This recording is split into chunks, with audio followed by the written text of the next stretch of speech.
Alright, welcome to Hebrew class, everybody. This is going to be lesson 1. We are working through this book called The First Hebrew Primer, 3rd edition. I'll put a link in the description below so you can check it out if you want to, if you don't have it yet.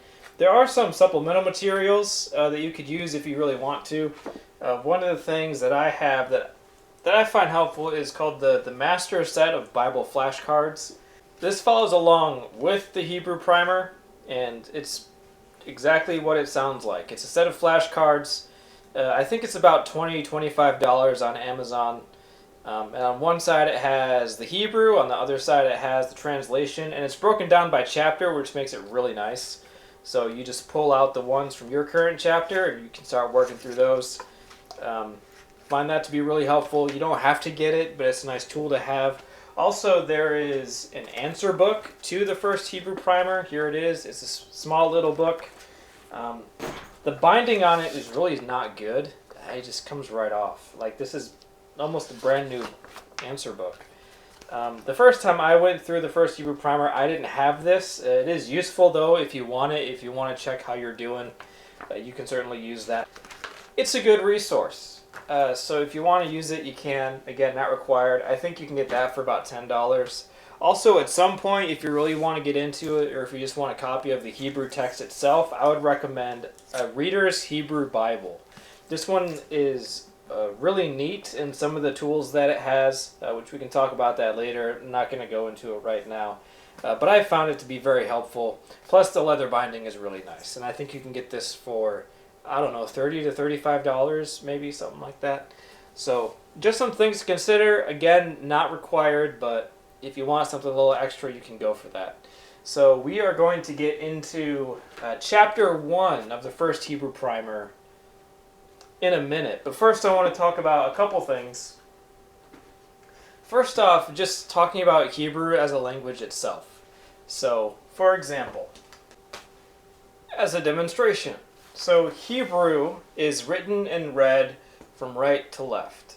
By the way, this is just nonsense that I wrote here. I don't think this even means anything. Plus, I'm missing vowels, so I don't even know how you pronounce this. So this is how Hebrew is written and read, is from right to left. It's a bit jarring at first if you haven't done any work in languages that do that, or if you've never seen Hebrew before. So it's totally understandable if it feels a bit clunky when you start. But you get used to it really fast. Like, this is the way it's written. That's the way it's always been written, to be read that way. So once your mind is able to adjust to that, it gets really easy. Whereas English, obviously, you read it from left to right. So that's one of the big differences in Hebrew, something to get used to.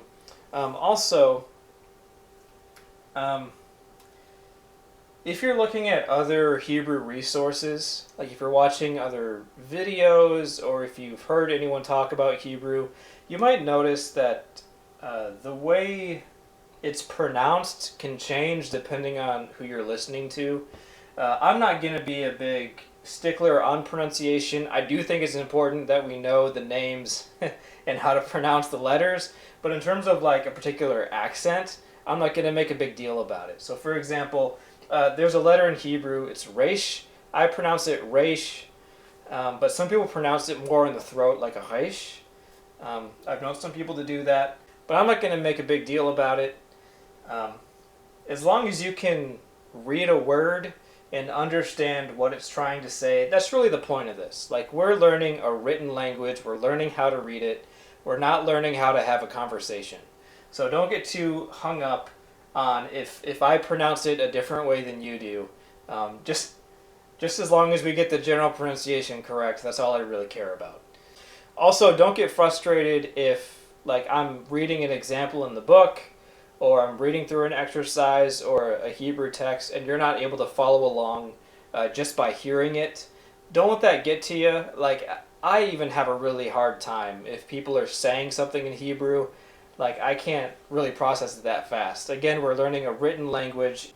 Just as long as you're able to follow along in the book and what's written in the book, you should be fine. So don't feel like you're going to be lagging behind because I'm reading an exercise and you just have no idea what I just said. Just as long as you're able to follow along in the book, you're going to be good. while we're talking about the book, something else I want to make note of. It is kind of a workbook, like there's exercises and stuff, but for most of the exercises, there's no room to translate. So I would recommend getting like a separate notebook to keep your answers in. That's what I have to do. Otherwise, your pages are going to be really cluttered because they do not leave space to write things in. So just a heads up on that. And also, if you're doing this as a couple, I know some people are doing that. You can really just have one book between the two of you. You don't really need your own separate book. Just read off of each other's because again, there's no space to write in, so it's not like you're ruining the experience for somebody else. Alright, so let's hop right in here to chapter 1. We're going to be looking first at the alphabet, really the first half of the alphabet. We're not even going to go through the whole thing, we're going to take our time with it. But before we do that, before we jump into the actual letters, on page 2, by the way, I'm assuming you're following along in the book. If you're not, I'd probably get the book. On page 2, you see a reference chart of the alphabet. You have one column that shows you the pronunciation. You have another column that shows you the book print of the letter. Then the last 2 columns show you the block way to write it and the script form that it takes when you write it. Don't worry about the last 2 columns. I don't worry about it. I don't think I've hardly ever referenced them. Everyone kind of has their own way to write the letters, and they're generally the same. So I'm not going to make a big deal. If you want to follow that and use that as a way to, handwrite your own letters, feel free. That's fine. But don't stress out about that. Really, we're just focusing on columns 2 and 3 on page 2. And you'll notice a column there that says final form. So here's the thing about the Hebrew alphabet. The Hebrew alphabet has only consonants. There's no vowels. The way you determine what a vowel is are by dots and lines either on the bottom or on the side of a Hebrew letter. Otherwise, they're all consonants. And also, there's no capital letters. Like in English, we have to learn all the capitals and all the lowercase, well, uppercase, lowercase, whatever term you want to use. But in Hebrew, you don't have that. They all look the same, except for 5 letters that take on what we call end forms. And very simple concept for those, because what that means is when you see those letters at the end of a word, they take on a different form. They're still pretty easy to differentiate from other letters, like they stand out, but those are letters that take on different forms. And we'll get to those when we get to those. I'm not going to go over it right now. Alright, so here we have the first 5... Oh, I missed one. Just a second. Alright, so here we have the first 6 letters of the Hebrew alphabet. We start off, and by the way, I don't know why the book doesn't give you the names of the letters or the vowels, but I'm going to give us the names of the letters because sometimes you get stuck, and it's good to remember the name of what a letter is because in the name you have the sound. So the first letter in the Hebrew alphabet is Aleph. And Aleph does not make a sound, actually. It's what we call a silent letter. So the only sound this letter is going to make is whatever the vowel is that's around it. And we'll get to that in a minute. The next letter is Beit, and Beit has 2 forms. I know, the first 2 letters of the Hebrew alphabet are already throwing curveballs. Don't worry, they're not all like this. So the Beit form, the Beit letter, has 2 forms, and the sound changes depending on which form it takes. So I'm just going to remove this, maybe to make it a little more clear. So you'll notice, especially in the book, one version of Beit has a dot in the middle of it, and the other one doesn't. By the way, that dot is called a dagesh. And what a dagesh does is when it's in a consonant, and there's only, I think, 3 letters in the Hebrew alphabet that take a dagesh, that change the sound of it. What it does is it makes the consonant sound more forceful. So the Beit with the dagesh in it is going to have the B sound, like a B. Without the dagesh, it's going to have a V sound, like the letter V, like vote or vine, as the example in the book. So we have Aleph, Beit, and some people call these 2 different letters, like they'll say Aleph bait, vait. So there's an alphabet song. I'll put it in the description. You can follow it there. And that's what they do in the alphabet song. They say aleph, bait, vait. Otherwise, just aleph, bait. But do whatever you want, just as long as you're able to tell the difference between the two and make the distinction in how it's pronounced. The next letter is a gimel. And a gimel has the g sound. Next letter is a dalet, has the d sound. And next letter is a hey. It has the h sound, like in Hoover or house. I should just stick with the examples in the book because my brain can come up with some weird stuff. Sorry for writing these so close together because they look really similar. Oops. The last letter we're going to look at right now is a vav. Some people pronounce this like a W, like a w. Again, that comes down to an accent thing, but for the purposes of how we're doing this, we're going to call this a vav, and it makes the v sound, which is the same sound as a bait without a dagesh. So these two letters both have the v sound as in vine. They sound exactly the same. So those are the first 6 letters of the Hebrew alphabet. Now we're going to look at the first 2 vowels, because these are all consonants. So now we're going to look at vowels. Alright, something you'll notice when you look at Hebrew examples is a lot of times we'll use like a big X, which is just a stand-in for a Hebrew letter, because Hebrew letters are very blocky, so an X is just a good way to, as a stand-in for, any letter in the Hebrew alphabet. Okay, so here we have the first 2 vowels. The first one here is called a patak. The second one here is called a comet. And the way I tell the difference in my brain is a comet has a little tail here, like a comet. Like a comet has a tail. So we have a comet and a patak. And they both make the same sound. It's an ah sound, that very open ah, like in automotive or osteoporosis. That's what sound that this vowel makes.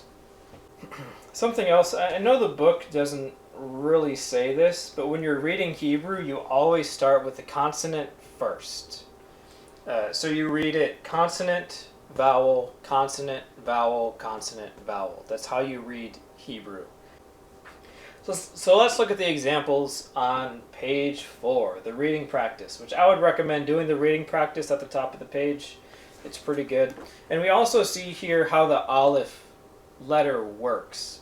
So like I said before, aleph is a silent letter. It doesn't have a consonant sound. All it does is it is essentially a stand-in for whatever vowel it has. So here we just have like for example, the first 3 letter vowel combinations in the reading practice on line 1 are ah, and ah. So you notice that the only thing you hear is the vowel sound, because that's what the aleph does. It just takes the sound of the vowel that it has. And I'll just read the rest of it. We have ba, va, ga, ah, va, ga, ba, and ah. Alright, so those are the first 6 letters. Now we're going to look at the next 5 letters. Yeah, I'm right this time. It is 5. I know it looks janky, but there we go. So these are the next 5 letters. We have Zion here at the top. It makes the Z sound. It can be confused with a Vav, but you notice Zion because it has the slanted top here. The next letter is Chet. This is one of the first throaty letters that we have. There are 2 in Hebrew that make the Ch sound. It's always fun to do that, like, first-time students, they love going do what you want, don't do it too much. It kind of gives you a sore throat after a while because we don't ever talk like that, so our throats aren't used to it. But that's the sound that this makes, chet, and it looks a lot like a hey. The difference between a chet and a hey is that a chet is closed. A hey is going to have a little opening here. So just, there you go, food for thought. Now I've messed up my board. Now I got to change this again. All right, the next letter is a tet, and this has a t sound. And I know I wrote mine a little weird. Everyone writes theirs a little strange. But there it is. That is a tet. The next one is a yod. It has the y sound, like a Y in English. The next one is another one of these double letters similar to bait. It's a chaf. When it has the dagesh inside of it, it has a k sound, like a hard K, like in kitty, I think is the example they use here. When it doesn't have a dagesh, it makes the ch sound, similar to chet. So here again is another example that when a letter has a dagesh, it makes the consonant sound more forceful. So without the dagesh, it's softer with a ch. With the dagesh, it's k. So those are the next 5 letters, and now we are going to look at the next 2 vowels, which are essentially the same vowel. Again. Alright, first we have a hirik yod and a hirik, and they both make the same sound. It is the long E sound, like in B. Some people might wonder, well, in what circumstances would a word have a hirik and not a hirik yod, or vice versa? And that's a good question, and there is an answer to that question. I don't know exactly what it is, because I don't know all the technical details of how this particular vowel functions. But I would say that there are several homonyms in Hebrew, words that sound exactly the same, but in written form they look different, and one of the things that differentiates them is that one word will have just a hirik, the other one will have a hirik yod, and so it makes it pretty obvious then what kind of word that you're working with. So going on in the chapter, it shows you some look-alike letters, which a couple of those we've already touched on, but it's good to review, good to keep your eye on that. Keep an eye on those. Some checkup words. This gives you an example of how you connect consonant and vowels to be able to read it. It gives the example there, bog, odd, bob, ha-ha, all right, stuff like that, or aha, or key, or yacht, or easy. All right, so for exercises for this first week, I would recommend doing exercises 1, 3, 4, 6, and 7. Those ones I think are going to be pretty good ones. They're pretty solid. You can do all of them if you want, but you don't have to. Those are just the ones that I would say are like the really important ones to hit: 1, 3, 4, 6, and 7. So get those done for the next week.